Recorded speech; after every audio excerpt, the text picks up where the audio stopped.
So hello, good evening my dear students, welcome to Cavalier India.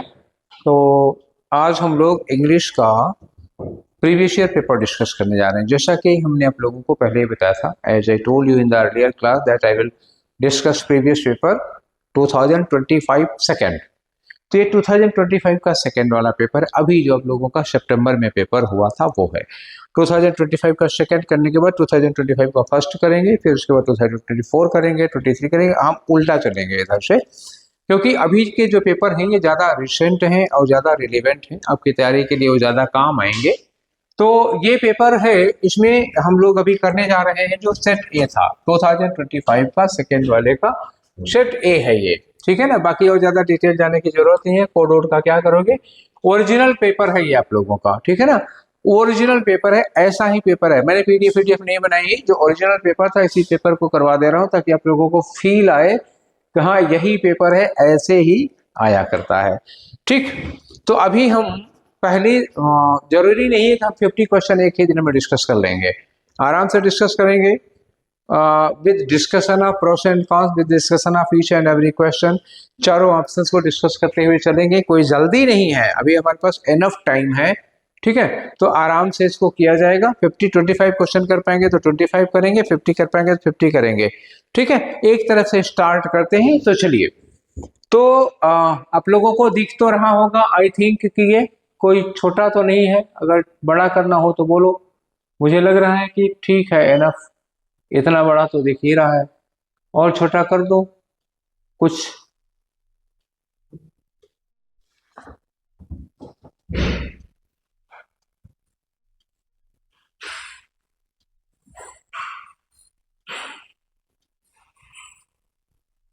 इतना ठीक है। तो जब भी पैसेज करना हो तो हमेशा याद रखो, पैसेज करने के पहले क्या करना है, हमको क्वेश्चन करना है। पहले क्वेश्चन करो, अपने दिमाग में कीवर्ड्स को याद करो, ऑप्शन नहीं देखना है। तो जो आपका फर्स्ट क्वेश्चन है वो क्या है, why do 20th century advances not seem sustainable। 20th century के जो एडवांसेज हैं, जो हमारे डेवलपमेंट्स हैं, वो सस्टेनेबल क्यों नहीं लग रहे हैं। दिमाग में कीवर्ड डालो, 20th century के एडवांसेज हमको सस्टेनेबल क्यों नहीं लग रहे। दूसरा क्वेश्चन है, what pushes farmers into places unsuitable for agriculture. कौन सी चीज है जो फार्मर्स को उस जगह पुश कर दे रही है जो एग्रीकल्चर के लिए सुटेबल नहीं है। नेक्स्ट क्वेश्चन है, विच of the following is not true. Not true, कौन सी बात है जो इसमें से ट्रू नहीं है। अकॉर्डिंग टू द पैसेज तो होता ही रही है। फॉर इकोलॉजिकल डिग्रेडेशन, जो इकोलॉजिकल डिग्रेडेशन है उसके लिए इसमें कौन सी बात ट्रू नहीं है, कौन सी बात रिस्पॉन्सिबल नहीं है। नेक्स्ट आते हैं, what is the conclusion of author in the passage about the, conclusion किसका, about the prospects of agriculture in world. World में एग्रीकल्चर के प्रोस्पेक्ट को लेकर के ऑथर का क्या कंक्लूजन है, ऑथर का क्या कंक्लूजन है, ठीक है ना, एग्रीकल्चर के प्रोस्पेक्ट को लेकर के। नेक्स्ट क्वेश्चन है, which of the following word means incursion. Incursion की मीनिंग आपको बतानी है। तो these are 5 questions, keep in your mind the key points. कौन कौन से की पॉइंट्स हैं। फर्स्ट ऑफ ऑल देखिए, इनकर्सन एक वर्ड है, उसकी मीनिंग बतानी है आपको, और प्रोस्पेक्ट ऑफ एग्रीकल्चर को लेकर के राइटर का कंक्लूजन क्या है, लास्ट में राइटर लिखेगा कंक्लूजन, वहां पे हम लोग फाइंड आउट कर लेंगे कौन सी चीज है जो राइटर को उस प्लेस की ओर पुश कर रही है जो एग्रीकल्चर के लिए सुटेबल नहीं है, और कौन सी चीज ट्रू नहीं है इकोलॉजिकल डिग्रेडेशन को लेकर करके, और 20th सेंचुरी के एडवांसेज सस्टेनेबल क्यों नहीं लग रहे हैं। चलिए हम लोग पढ़ते हैं अब यहाँ से, जहां जहां क्वेश्चन मिलता जाएगा वहां पे हम लोग कर लेंगे, ठीक है। तो उनको मैंने छोटा कर दिया, इनकी जो जरूरत है, जो जरूरत होगी तो हम आ जाएंगे। Start. Can agricultural productivity meet human needs in the long run. हमारी जो एग्रीकल्चरल प्रोडक्टिविटी है, क्या लंबे समय तक हमारी जरूरत को पूरा कर पाएगी। सिंस 20th सेंचुरी एडवांटेज, इन्होंने कहा कि क्योंकि जो 20th सेंचुरी के एडवांसेज हैं, यही बात हो रही थी ना, गिवन इंक्रीजिंग कॉस्ट, इसमें हमको ध्यान में क्या रखना पड़ेगा, गिवन इंक्रीजिंग कास्ट, क्योंकि इसमें जो 20th सेंचुरी के प्रोडक्ट्स हैं उसमें हो क्या रहा है, इंक्रीजिंग कॉस्ट इंक्रीज हो रही है। डू नॉट सीम सस्टेनेबल, इसकी वजह से ये सस्टेनेबल नहीं लग रहे। पहले क्वेश्चन का आंसर मिला, why do 20th century advances do not seem sustainable, क्यों सस्टेनेबल नहीं लग रहे हैं। एक ऑप्शन दिया इन्होंने, क्या, गिवन इंक्रीजिंग कॉस्ट। क्लियर हो गया मैटर। चलिए, फर्दर इंक्रीजेज इन आउटपुट, इन्होंने कहा फर्दर दोबारा increases in output will not be achieved easily, output के इंक्रीजेज इतनी जल्दी अचीव नहीं हो पाएंगे। ठीक, फिर लिखा ग्लोबल पॉपुलेशन ग्रोथ, एक और चीज है global population growth, while showing science of slowing down, जो पॉपुलेशन ग्रोथ है हालांकि इसमें स्लो डाउन देखने को मिल रहा है, फिर भी has pushed farmers and herders into area unsuitable to intensive agriculture. ये कौन कर रहा है, एक क्वेश्चन थर्ड वाला था कि कौन सी चीज है जो फार्मर्स को एग्रीकल्चर के लिए अनसुटेबल एरिया की ओर पुश कर रहा है, वो कौन है, ये है population growth, global population growth. हालांकि कमी दिख रही है फिर भी इसने फार्मर्स को पुश कर दिया है उस एरिया की ओर जो एग्रीकल्चर के लिए, इंटेंसिव एग्रीकल्चर के लिए अनसूटेड है। क्लियर है। आगे लिखा accelerating world wide ecological disruptions, और इसकी वजह से क्या हो रहा, वर्ल्ड वाइड इकोलॉजिकल डिस्ट्रप्शन, ये भी क्वेश्चन आ गया था। ठीक है, reserves of arable land, arable land मतलब जहां खेती हो सकती है, जो एग्रीकल्चरल लैंड होता है, इसके जो रिजर्व्स हैं और जो फ्रेश वाटर है हैव डिमिनिश्ड, ये कम हो गए हैं अलार्मिंगली, इतना कम कि खतरा पैदा हो गया है। केमिकल रन ऑफ्स, जो केमिकल पोल्यूशन हो रहा है, chemical run offs have compounded pollution problem, एक केमिकल रन ऑफ है ये पोल्यूशन को प्रॉब्लम खड़ा कर रहा है। आगे इन्वेजन ऑफ, इन्वेजन का मतलब क्या हो गया, आगमन, invasion of natural habits, natural habitats. अब ये इन्वेजन का मतलब क्या होगा, जब हम यहां पर आक्रमण कर देते हैं, एक तरह से क्या होगा, अधिकार कर लेना, अटैक कर दे रहे हो एक तरह से यहां पर, ठीक है, कब्जा कर लेना जिसे कहते हो इन्वेजन। नेचुरल हैबिटेट पे हम क्या इन्वेड कर रहे हैं, हम उसमें दखल दे रहे हैं, जो जानवरों का, पक्षियों का नेचुरल हैबिटेट था वहां पे लोग कॉलोनियां बना रहे हैं, ये चीज आ गई। हैव हेस्टेंड स्पेसीज एक्सटेंशन, इसकी वजह से जो हमारी स्पेसीज हैं वो क्या हो रही है, एक्सटिंक्ट हो रही हैं, समझ गए, विलुप्त हो रही हैं। डेजर्टिफिकेशन, डेजर्टिफिकेशन का मतलब क्या होगा, डेजर्ट बढ़ रहा है, जहां पहले एरेबल लैंड थी, फर्टाइल लैंड थी, वहां पे डेजर्ट बढ़ता जा रहा है। Desertification has been severe in the last 100 years, specially in North Africa. उसके बाद सदर्न पोर्शंस ऑफ अफ्रीका, कहां कहां हो रहा है डेजर्टिफिकेशन, ऑस्ट्रेलिया में हो रहा है, नॉर्दर्न मैक्सिको में हो रहा है, और अमेरिकन साउथ वेस्ट में हो रहा है। Tropical forest, tropical forest, what do you understand bye tropical forest, मतलब क्या होगा, ये हो गया आपका अर्थ, ये हो गया इक्वेटर, तो इतने की एरिया के बीच में, ये एरिया का जो बीच होता है ये ट्रॉपिकल फॉरेस्ट होता है। ठीक है, तो जो ट्रॉपिकल फॉरेस्ट है हैव श्रंक, घट गए हैं, कितना, बाय 1/2, आधा, since world war second, world war second के बाद से, सिंस यहाँ पे रीजन नहीं दिया है, सिंस टाइम दिया है, since world war second, since world war second के बाद से घट गया है tropical forest. With agricultural pressure, क्यों, क्योंकि एग्रीकल्चरल प्रेशर बढ़ रहा है, पॉपुलेशन बढ़ी है, एग्रीकल्चर ज्यादा कर रहे हैं तो जंगलों को काट ले रहे हैं। कॉजिंग 3/4 ऑफ दैट लॉस्ट, इसकी वजह से 3/4 नुकसान हो गया। Government intervention has produced its share catastrophe, जो गवर्नमेंट का इंटरवेंशन है, सरकार जो उसमें इंटरवीन कर रही है, हस्तक्षेप कर रही है, हैज प्रोड्यूस्ड इट्स शेयर, उनका अपना हिस्सा है, कितना, इस मुसीबत, कैटास्ट्रॉफिक मतलब क्या होता है, आपदा, मुसीबत, इसमें गवर्नमेंट के भी अपने कारण है, इनका भी अपना शेयर है। Ranging from a terrible famine in China, अब इसमें चाइना में एक बहुत ज्यादा टेरिबल फेमाइन आया था, कब, 1958 से 1961 के बीच में, उस समय भी ये बहुत ज्यादा हुआ, उसने किल किया कितना, 30 मिलियन पीपल जिसमें लोग मर गए थे, और उसने एक एरल एरिया को, अरल सी के एरिया को क्या कर दिया, पूरी तरह से डिस्ट्रॉय कर दिया था। टेकिंग एवरीथिंग इनटू कंसिडरेशन, हर चीज को ध्यान में अगर रखें तो वी में रिमेन होपफुल। अब ये आ गया राइटर का कंक्लूजन। ये क्या कर रहा है, राइटर कंक्लूड कर रहा है। ध्यान रखना, एक क्वेश्चन किसने पूछा था, राइटर का कंक्लूजन क्या है। टेकिंग एवरीथिंग इन, हम हर चीज को अगर ध्यान में रखते हैं तो वी में रिमेन होपफुल। इन्होंने कहा वी में remain hopeful about human kinds agricultural prospect. हम एग्रीकल्चर को लेकर के होपफुल हो सकते हैं, होपफुल रह सकते हैं।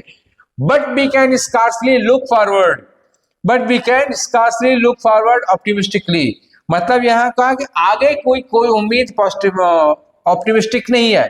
स्कार्सली शायद ही हम उम्मीद पूर्वक आगे की ओर देख पाए at the end of the first quarter of the 21st century. इन्होंने कहा आगे की कोई उम्मीद नहीं। तो इनकी जो इसमें कंक्लूजन है वो प्लस माइनस दोनों है। इन्होंने कहा एग्रीकल्चरल प्रोडक्ट की ओर से हम होपफुली देख तो सकते हैं, ठीक है, लेकिन फिर कहा होपफुल रह सकते हैं, लेकिन इन्होंने कहा कि and of the 21st century का जो फर्स्ट क्वार्टर है वहां तक स्कार्सली लुक फॉरवर्ड ऑप्टिमिस्टिकली, शायद ही हम ऑप्टिमिस्टिकली मतलब होपफुली आगे की ओर सोच पाए। आज तो है ठीक, आगे की ओर नहीं सोच पा रहे हैं। तो मिक्स्ड है इनका जो रिएक्शन है कंक्लूजन में। अब यहां आ जाओ, why do 20th century advances not seem sustainable. याद आ रहा है कहां पर था ये क्वेश्चन, शुरुआत में क्या लिखा था, इंक्रीजिंग ऑफ 20th सेंचुरी के जो एडवांसेज है वो सस्टेनेबल नहीं लग रहे थे। क्यों, एक इंक्रीजिंग कॉस्ट है और तमाम चीजें थी। तो देखिए आंसर क्या मिल रहा पे यहाँ, पहला देखो, they do not meet the human need, हमारी जरूरत को पूरा नहीं कर पा रहे हैं, ये गलत बात है, पूरा कर पा रहे हैं। Due to increased cost of agricultural production, यही इंक्रीज्ड कॉस्ट मैंने बोला था ना। पहले पढ़े जाओ, क्वेश्चन पहले पढ़ लो, बाद में पैसेज पढ़ो। Read first question then go to passage, you will find out your answers automatically. But if you do not study your questions first, just start studying passage, then you do not know which question is asked and you will have to hold all the data in your mind. You do not know which question is asked, you will have to store all the data in your mind. It will create a pressure, it will need more energy.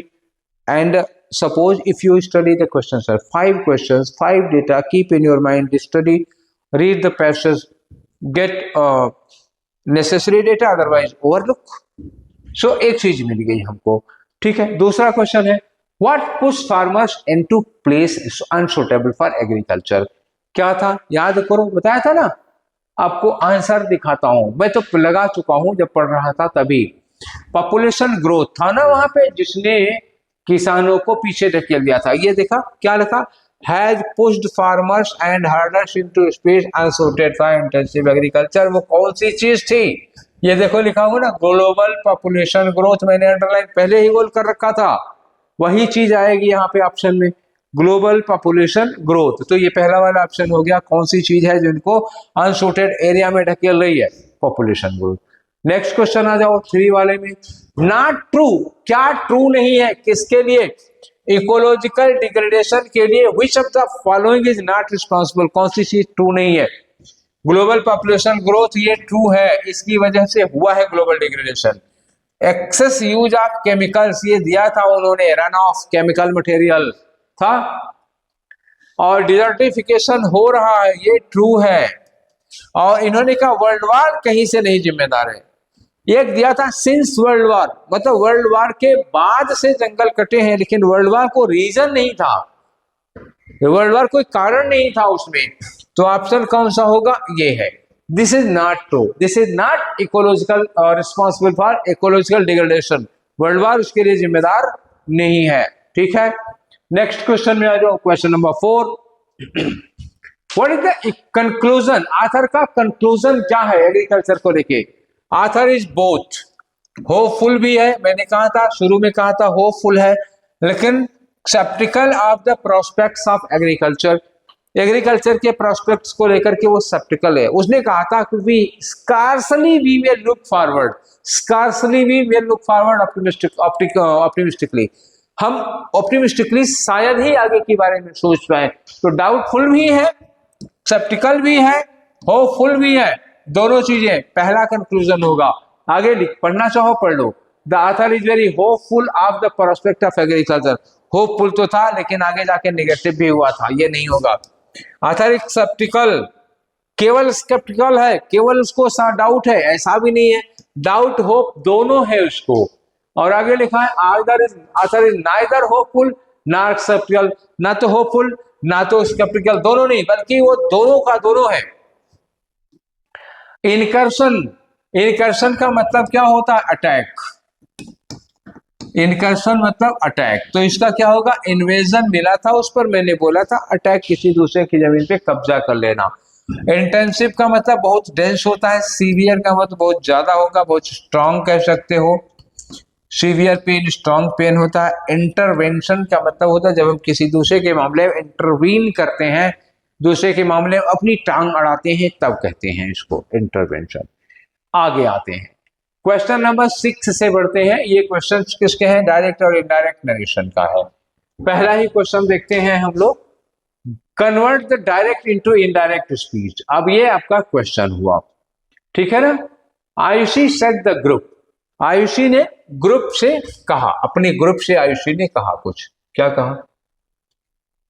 पूरा अब आ जाएगा, हाँ ठीक है, इतना आपको दिख रहा होगा। Ayushi said to the group, ठीक है। वी हैव सेड, पहले आप ध्यान दीजिएगा सेड किस में है? सेड वर्ब की सेकंड फॉर्म है। Who is we? वो वी कौन है? आयुषी है। तो यहां आयुषी की जगह पर वी का क्या हो जाएगा? दे हो जाएगा। और हैव का क्या हो जाएगा? हैड हो जाएगा। ध्यान रखिएगा, had enough, we have had, तो इसका मतलब हैड हो जाएगा इनफ ऑफ सफरिंग टुडे। याद रखिएगा टुडे चेंज करना होगा। इट इज का क्या हो जाएगा? वाज होना चाहिए। Time to march forward. अब आगे पढ़ते हैं। Ayushi told the group that they, ठीक है, हैड ठीक है, enough of suffering that day, today का दैट डे हो गया और इट का वाज हो गया। ये एकदम से करेक्ट है। दूसरे में आ जाओ, Ayushi asked the group, asked हो ही नहीं सकता। और दूसरी बात ये जिसका दैट होना चाहिए था, गलत हो गया। तीसरे में आ जाओ, Ayushi told the group that they had enough, they had कैसे? दे हैड होना चाहिए था ना, एक प्रेजेंट परफेक्ट है, पास्ट परफेक्ट में जाएगा, हैड चाहिए था। दूसरा इज के साथ हमको इसका वाज होना चाहिए था। तीसरे वाले में आ जाओ, वी का दे चेंज होना चाहिए था, नहीं हुआ तो गलत हो जाएगा। और दिस का दैट होना चाहिए था, गलत हो गया। मतलब डी में, सी में और बी में कोई ना कोई गलती है। केवल एक ऑप्शन ऐसा है जिसमें कोई गलती नहीं है, ऑल करेक्ट, बस यही है। अब ये वाला क्वेश्चन देखो, convert from direct speech into indirect speech. इसको डायरेक्ट से इनडायरेक्ट में चेंज करना है।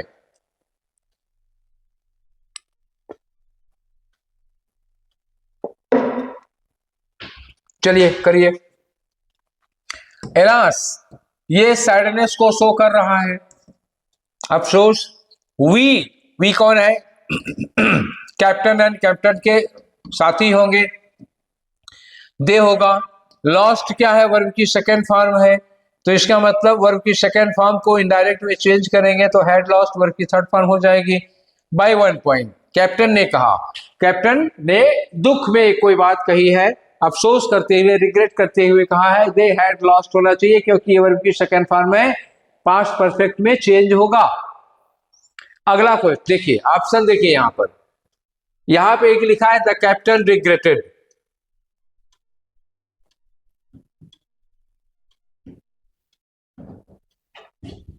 ज्यादा बड़ा हो गया क्या? नहीं दिख रहा है। The captain regretted that, regret करना अफसोस करने के लिए, ठीक है। That they had lost, had के साथ थर्ड फॉर्म लगी, पास्ट परफेक्ट है, एकदम क्लियर। और में देख लेते हैं, दैट दे लॉस्ट गलत होगा, हैड लॉस्ट होना चाहिए। क्या होना चाहिए था? हैड लॉस्ट होना चाहिए, बी गलत हो गया। शी में the captain exclaimed that, feeling नहीं आई, एक्सक्लेम्ड दैट, एक्सक्लेम्ड के बाद कुछ दुख वगैरह है कि केवल एक्सक्लेम कर दिया? जो एलास है उसके अफसोस का सेंस नहीं आ रहा, ठीक है, नहीं आएगा। द कैप्टन टोल्ड, टोल्ड कैसे हो गया जब दुख का एक्सक्लेमेटरी सेंटेंस है और उसमें एलास लिखा हुआ था, अफसोस के लिए इंटरजेक्शन लगा हुआ है, तो उसमें टोल्ड कैसे लगा सकते हो? कोई चांस नहीं है। अब आपके पास एक ही ऑप्शन बच रहा है इसके सिवा, इसको मान लेने के सिवा आपके पास और कोई चारा नहीं है। You can do nothing accept accepting this question. तो बड़ा हो गया, ठीक है, चलिए अब हो सकता है आ गया ना चारों ऑप्शन, क्लियर आ रहा है। नेक्स्ट में क्या कर रहा है, कर रहे हैं तो वेयर लिखा, वर लिखा, यू लिखा, लास्ट वीक लिखा। आलोक आस्क्ड शीला, आलोक ने आस्क्ड शीला से पूछा। वेयर वेयर ही रहेगा, वर कहां जाएगा, यू पहले आ जाएगा, यू कौन है, शीला है, सी हो जाएगा, वर पीछे चला जाएगा। तो वर का वर भी हो सकता है और हैड बीन भी हो सकता है, हैड बीन बना हो, दोनों चीजें पॉसिबल है। लास्ट वीक का वाक्य मतलब क्या होगा, द प्रीवियस वीक या द वीक बिफोर, प्रीवियस या बिफोर कोई वर्ड यहां पर आना चाहिए, अदरवाइज गलत हो जाएगा। प्रीवियस या बिफोर ऐसा कोई वर्ड लेना है। तब ये इतनी चीजें पहले हमें देखना होगा क्या करना है, फिर एलिमिनेट करते हैं। चलो अब एलिमिनेट करना शुरू करते हैं। ये क्वेश्चन है, देखो क्वेश्चन मार्क लगा है, टोल्ड नहीं होगा, सीधी कहानी, एक ऑप्शन गया, इसमें और कुछ नहीं देखेंगे, और कुछ सही है गलत है मतलब नहीं है, गलत हो गया। अगला है आलोक आस्क्ड शीला, वेयर ठीक है, सी हैड ठीक है, बीन वीक बिफोर, वीक के साथ बिफोर लगा, इसमें सब कुछ ठीक लग रहा है। लेकिन अभी आपके मन को तसल्ली नहीं मिली होगी क्योंकि बाकी दो ऑप्शन बचे हैं, सोचोगे ये हो सकता है कि नहीं हो सकता। ठीक है, निपट लेते हैं, इनसे भी निपट लो। वेयर सी वाज, मैंने कहा था वाज चेंज होना चाहिए, अगर एक में हैड बीन हो गया एक में वाज ये रख दिया तो फिर गलत होगा, हम इसको नहीं लेंगे, हम उसको लेंगे जिसमें पूरा चेंज हुआ हो। बाकी सब कुछ करेक्ट है तो वाज का हैड बीन चाहिए। Alok asked Sheela where she had been the last week, भाई लास्ट वीक का द प्रीवियस वीक या वीक बिफोर होना चाहिए था, ये चेंज होना चाहिए था। अब मिल गया ना आपको, ए में, सी में और डी में कोई ना कोई गलती मिली है, अब तो मानोगे कि बी होगा। ठीक है, चलो हमको कोई जल्दी नहीं है, एक बात ध्यान रखिएगा आप लोग, मुझे जल्दबाजी में नहीं पढ़ाना है, आप लोग इस बात का ध्यान रखिएगा। I am not in hurry, I will teach 25 questions, I am happy, I am okay.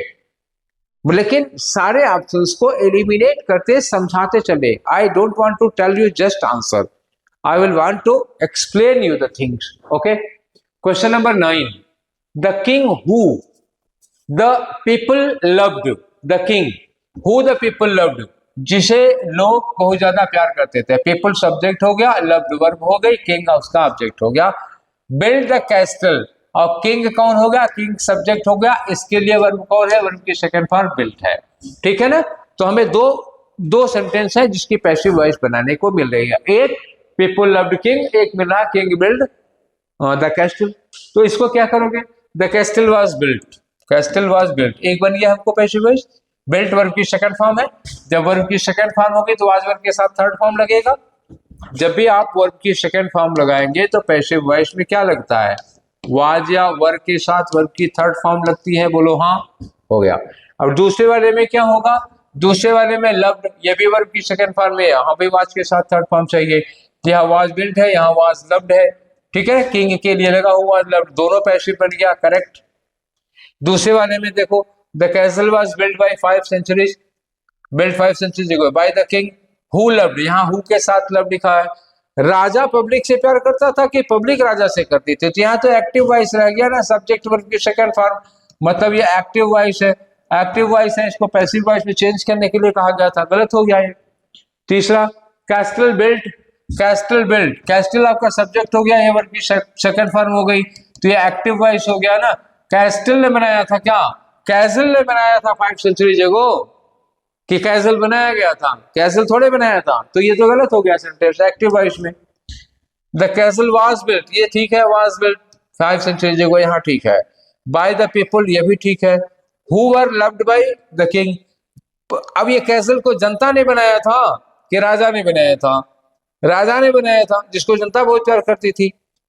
अब यहाँ लिखा who were loved by king, जनता जिसको राजा बहुत प्यार करता था, उल्टा कह दिया, उल्टा हो ही नहीं सकता। ठीक है, आपके पास एक ओनली ऑप्शन है ए वाला, इसके अलावा और कुछ नहीं लगा सकते। क्वेश्चन नंबर 10 में आ जाओ।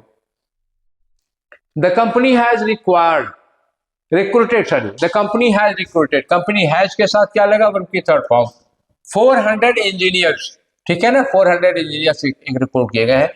हु विल हैव टू के साथ वर्ब की फर्स्ट फॉर्म लगी, विल हैव टू के साथ वर्ब की फर्स्ट फॉर्म, तो पहले वाले में क्या होगा, हैज रिक्रूटेड, हैज के साथ थर्ड फॉर्म, यहां पैसिव बनाओगे तो क्या हो जाएगा, हैव बीन, क्यों, क्योंकि 500 इंजीनियर्स हैं, तो यहां होगा हैव बीन के साथ वर्ब की थर्ड फॉर्म रिक्रूटेड, और यहां क्या है, टू के साथ कंप्लीट, तो यहां पे क्या होगा, विल हैव टू होगा, टू के साथ बी लगेगा और वर्ब की थर्ड फॉर्म चाहिए हमको।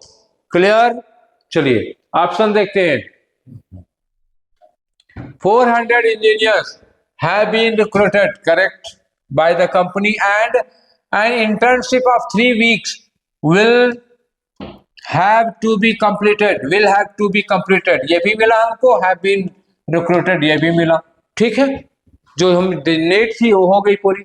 अब दूसरे में देखो क्या है कि have been completed, have been recruited, इतना तो करेक्ट है, लेकिन यहाँ they will have to complete, they subject हो गया, विल हैव टू कंप्लीट हो गया, टू के साथ वर्ब की फर्स्ट फॉर्म लगी है, तो ये सेंटेंस किस में है, ये एक्टिव वॉइस में है, जबकि to be completed passive voice में होना चाहिए था, तो ये गलत हो गया, आधा सही और आधा गलत, आधा बना पैसिव में, आधा नहीं बना पैसिव में, गलत हो गया, ये पूरा पैसिव बना था।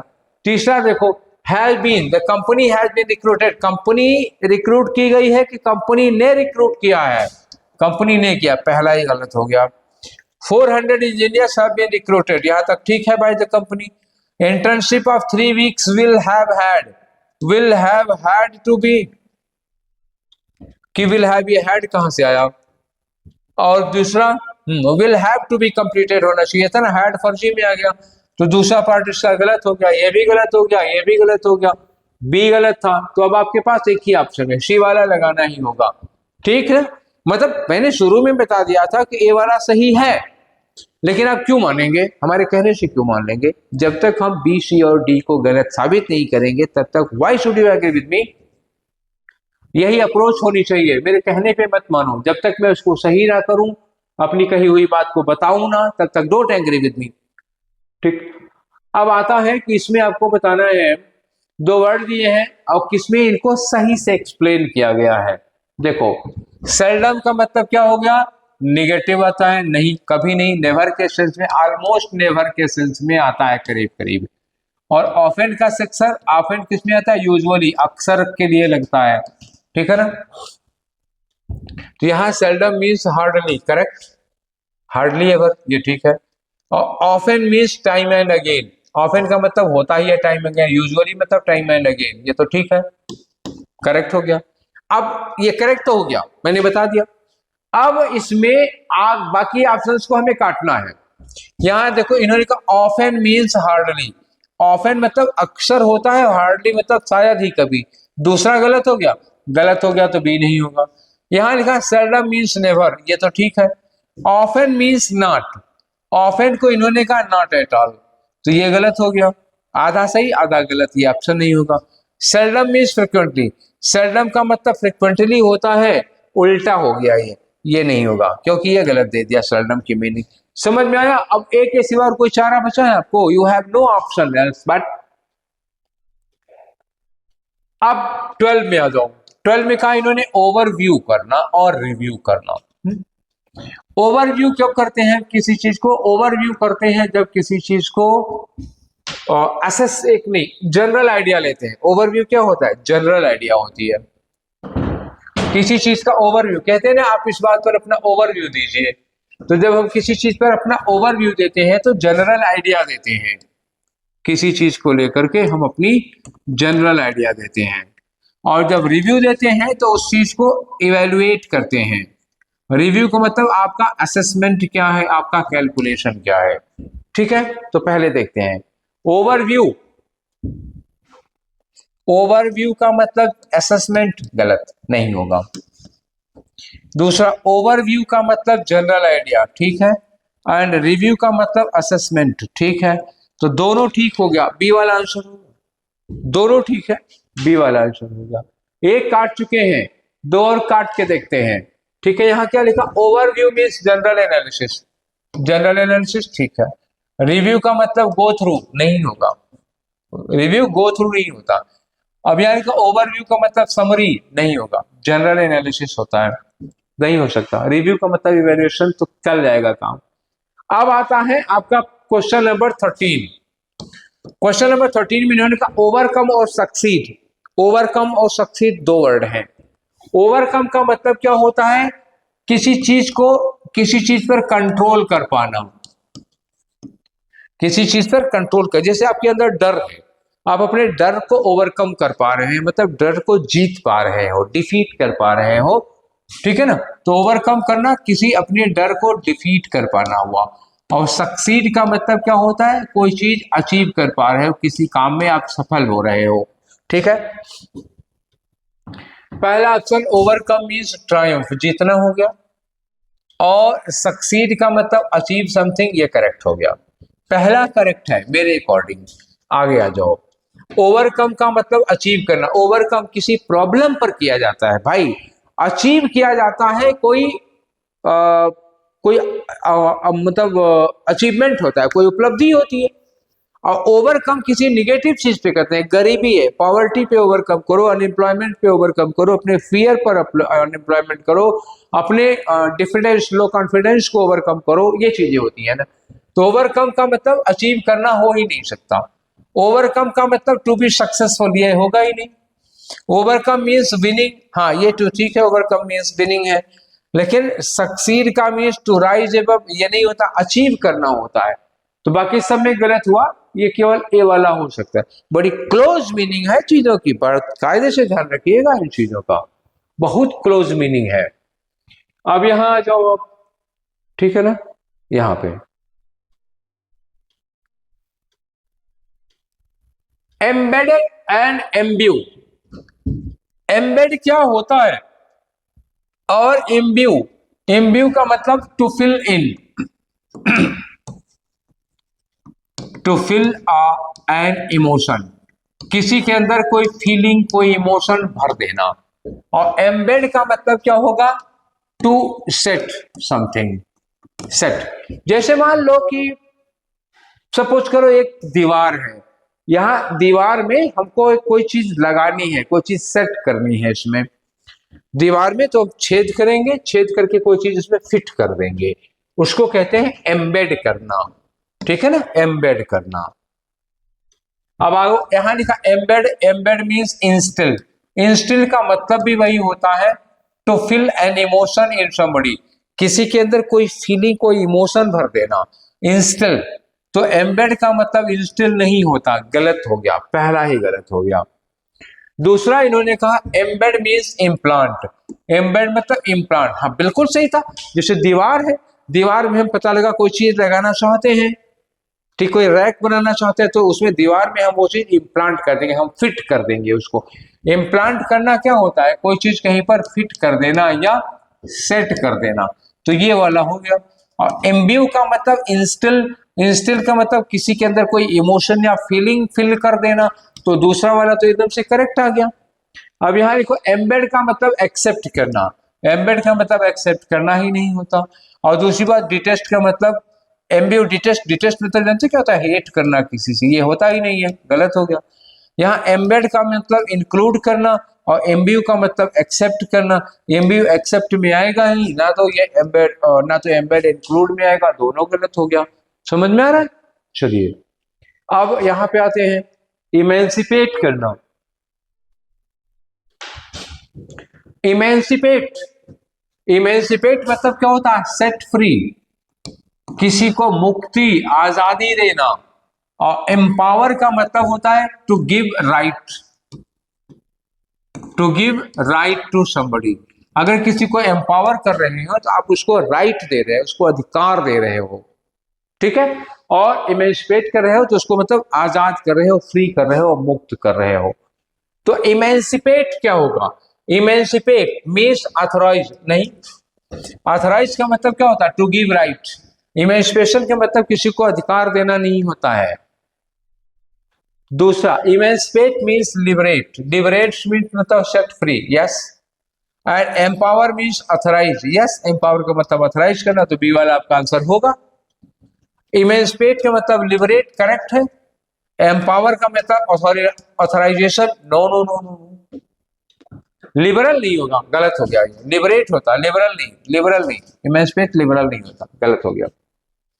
इमेंसिपेट मीन्स फ्रीडम, ठीक है। और एम्पावर का मतलब एनकाउंटर, नहीं, नहीं हो सकता, एनकाउंटर नहीं होता, तो you have only one chance of be, ठीक है। नेक्स्ट में आते हैं 16 पे। इसमें क्या है, क्वेश्चन में आपको मीनिंग पूछा है, nearest in meaning, nearest in meaning बतानी है।